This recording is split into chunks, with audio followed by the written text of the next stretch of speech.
महज 28 साल की उम्र में सिद्धार्थ यादव, जो कि भारतीय सेना के फाइटर पायलट थे, मारे गए एक प्लेन क्रैश में। प्लेन में कुछ टेक्निकल खराबी आई, जिसके चलते उन्होंने अपने को पायलट को सेफली लैंड कराया। चाहते तो खुद भी कूदकर बच सकते थे, पर वो प्लेन को दूर ले गए। किसी खाली जगह पर प्लेन क्रैश हुआ और उन्होंने अपनी जान दे दी। उन्होंने उस पल में देशभक्ति दिखाई और कई लोगों की जान बचाई, और उनका बलिदान सम्माननीय है। पर ये सिर्फ कोई हादसा नहीं है, बल्कि ये नतीजा है गैर जिम्मेदारी का। ये नतीजा है सिस्टम में कोई बदलाव न करने का। ये नतीजा है सिस्टम में करप्ट भेड़ियों का होने का। ये जैगुआर फाइटर जेट 1968 में बना था और आज के टाइम पे कोई भी कंट्री इसको इस्तेमाल नहीं करती। फ्रांस 2005, यूके 2007 और ओमान 2014 में इसको रिजेक्ट कर चुके हैं, पर इंडिया ने इसको रिजेक्ट करने का फैसला लिया है 2030 में। और ये इकलौता केस नहीं है। जून 2018 में इसी जामनगर में एक और ऐसा ही हादसा हुआ था और हमारे देश का एक और जवान मारा गया था। भारत का डिफेंस बजट $75 बिलियन यानी कि 6.225 लाख करोड़ है, बट चाइना के पास 6th जनरेशन का जहाज है और इंडिया 5th जनरेशन के जहाज के विकास चरण में है। अब मैं आपको इस सब की जड़ बताता हूँ। करप्ट लीडर जो इस देश को चला रहे हैं, ऊपर कोई ऐसा चाहिए जो हर पहलू को समझ सके, हर क्षेत्र में पुश कर सके, ना कि सिर्फ कुर्सी के लिए धर्म और जाति की राजनीति करता फिरे। आज के टाइम में जब मैं पार्लियामेंट के सेशंस देखता हूँ तो उसमें कोई एक व्यक्ति सीएम है, कोई सांसद है,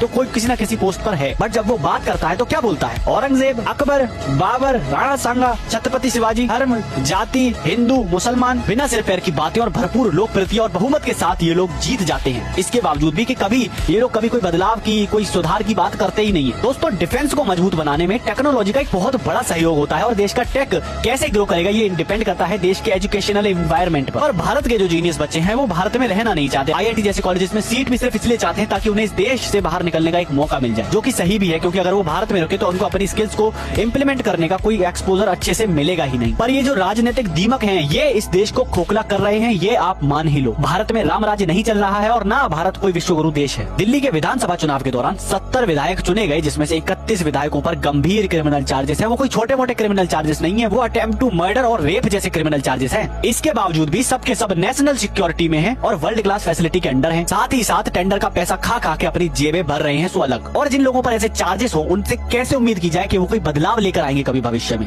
और दोस्तों, ये वो लोग हैं जो पूरा देश चलाते हैं। फिर ऐसे में हैरानी किस बात की है? जब एजुकेशन सिस्टम में कोई बदलाव नहीं आ रहा, जॉब नहीं मिल रही, करप्शन और क्राइम बढ़ रहा है, इसमें हैरानी की बात क्या है? आप एक बार ये भी तो देखो कि सिस्टम चला कौन रहा है। बट प्रॉब्लम यहाँ पर इलेक्शन लड़ने वालों की नहीं है, बल्कि वोट देकर उनको चुनने वालों की है। और वोट का बेस क्या है आप जानते हैं? धर्म और जाति, बस। इसके अलावा और कुछ नहीं। न विकास पर बात होती है, न शिक्षा पर, न स्वास्थ्य पर, न डिफेंस सिस्टम पर, किसी चीज पर बात होती ही नहीं है। हाँ, एक चीज होती है, आपको दिया जाता है मासिक पेंशन का झुंझुना, कि मासिक पेंशन देंगे, 5 किलो गेहूं देंगे, चावल देंगे, आपका धर्म बचाएंगे, जाति बचाएंगे, ये करेंगे।